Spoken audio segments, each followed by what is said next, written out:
Everybody loves a big SUV. Everybody goes especially crazy when it's either a big, super sporty SUV or a big, supremely luxurious SUV.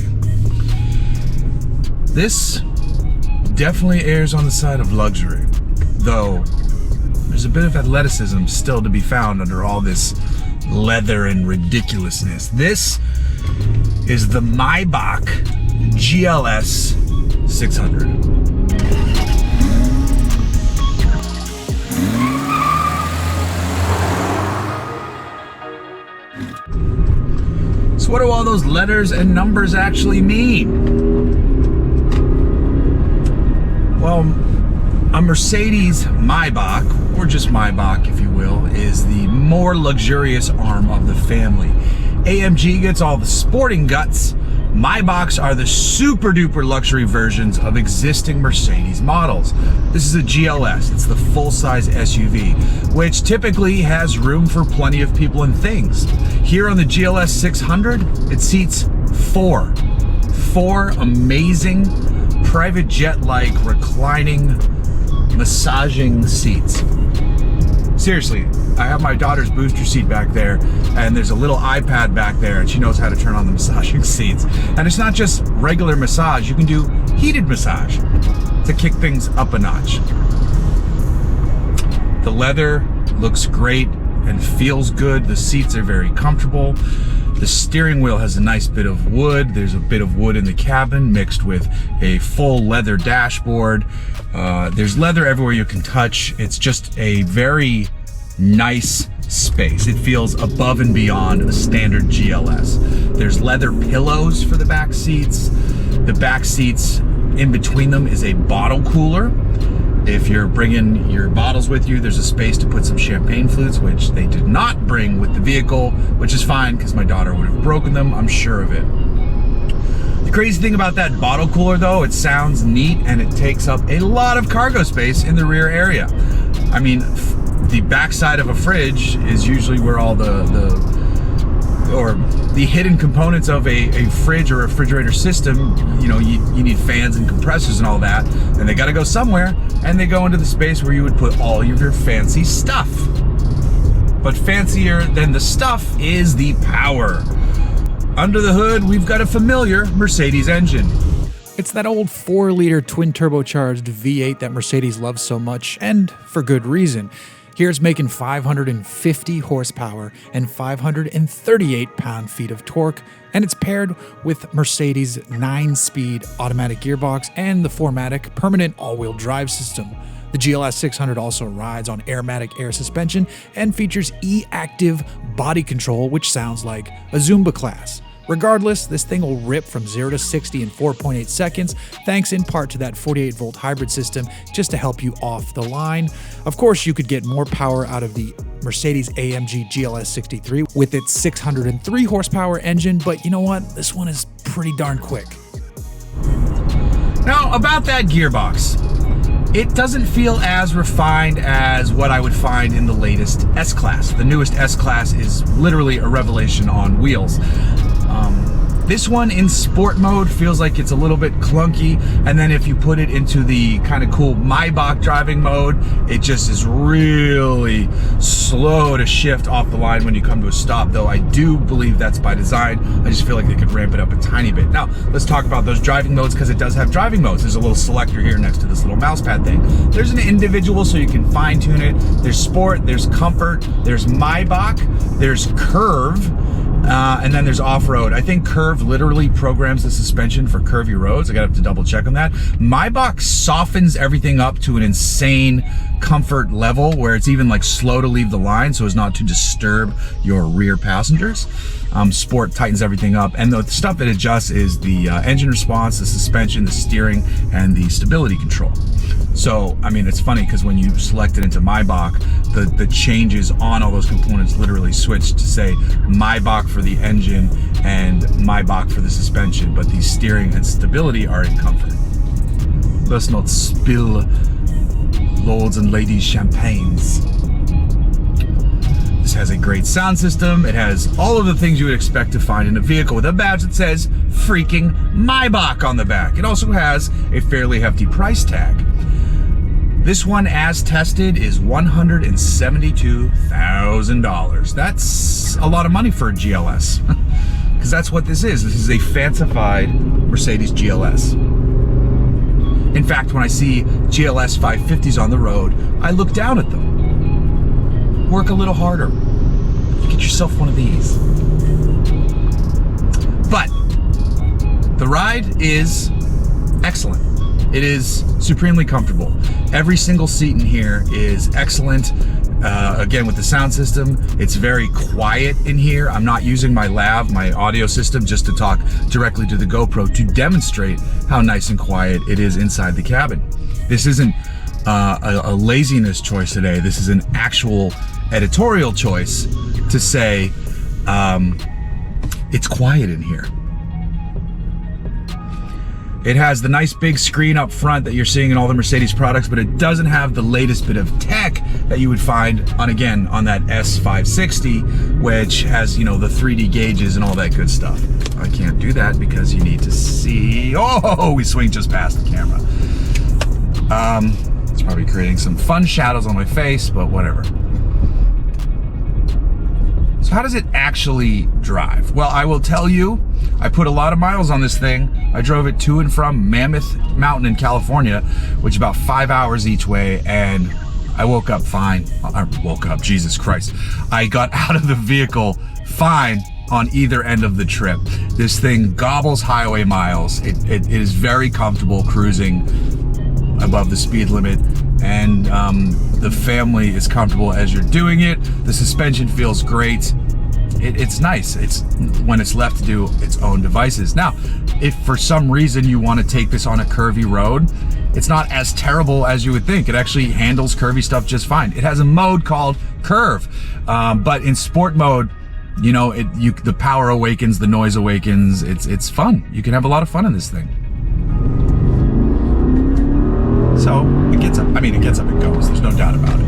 There's no doubt about that. It definitely gets up and goes, but I feel like it could use more brake. Now, this one has a fair bit of mileage on it for a press vehicle, so I'm wondering if it's time for the pads to get a little love, or if that's just by design, where it's like, no, you need extra stopping distance because we want the braking to be as smooth as possible, which could absolutely be something engineered into this vehicle. It would be a bit surprising, but it also wouldn't be that surprising. So I think the question is, who buys one of these? Because there are, surprisingly or not surprisingly, a lot of options in this very expensive SUV space. And there are good options, and it comes down to almost, what do you want out of your vehicle with respect to brand identity, really? You have the top echelon Range Rover stuff, SV autobiography. I saw the new Range Rover at the LA Auto Show, and the top spec one looks amazing inside. You have the Bentley Bentayga, which I think is a great SUV. It drives real nice. It's pretty cool. You have the Aston Martin DBX now, which is a monster. It tears up the road way better than it has any right to. You have top spec Cayennes, but those aren't as luxurious. They're performance-wise, they're amazing. The Rolls-Royce Cullinan, which is, obviously a statement piece, it's more expensive. You're spending more dough there for sure. You have a Lamborghini Urus, which is a statement piece of a different type. Loud, shouty SUV that is also kind of amazing on the road.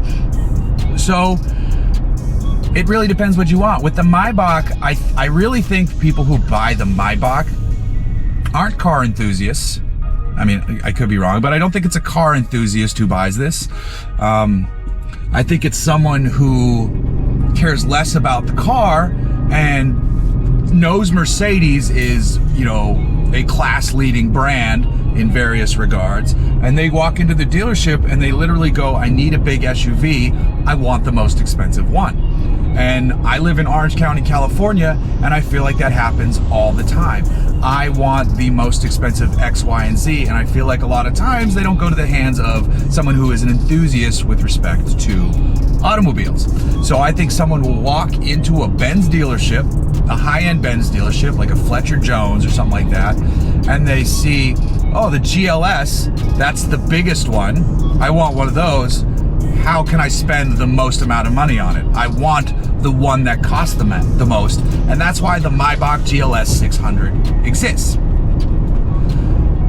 And then they get in it and they realize, oh, maybe I've made some compromises for the badge and for the ability to give the dealership most of my money.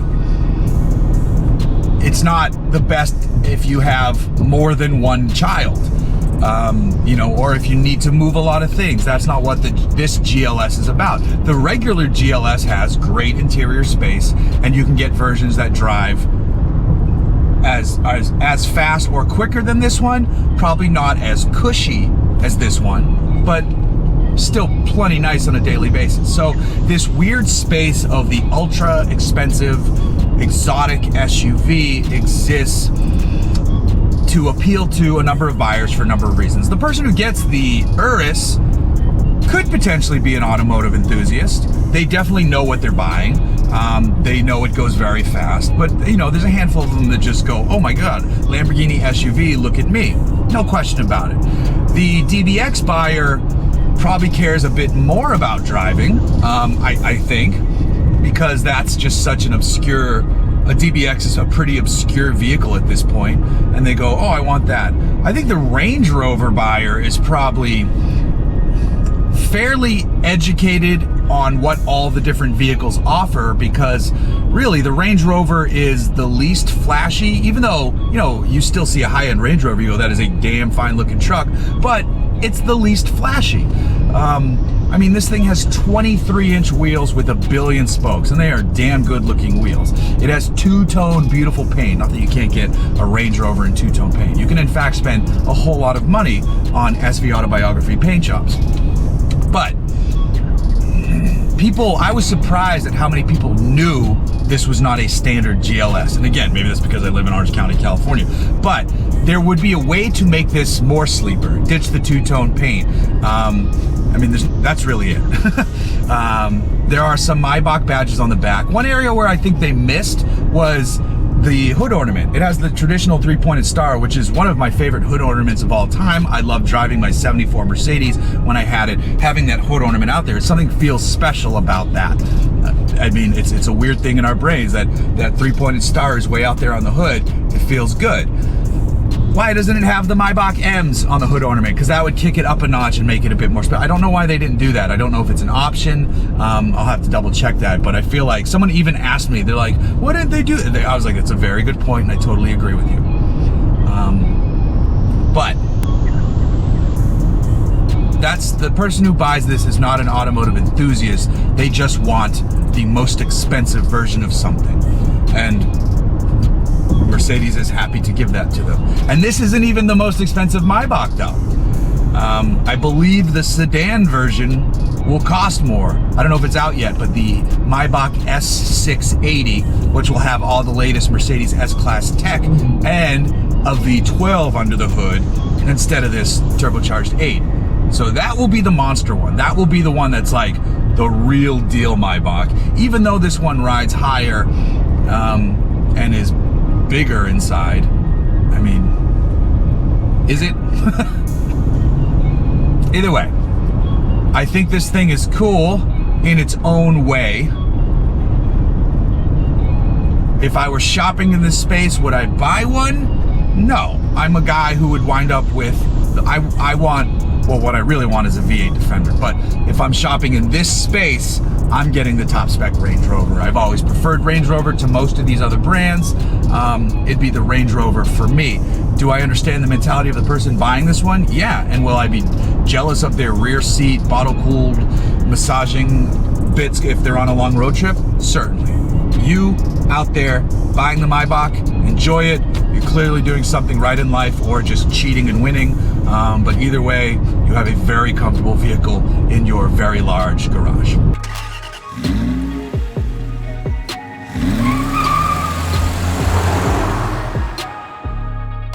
here on the GLS600.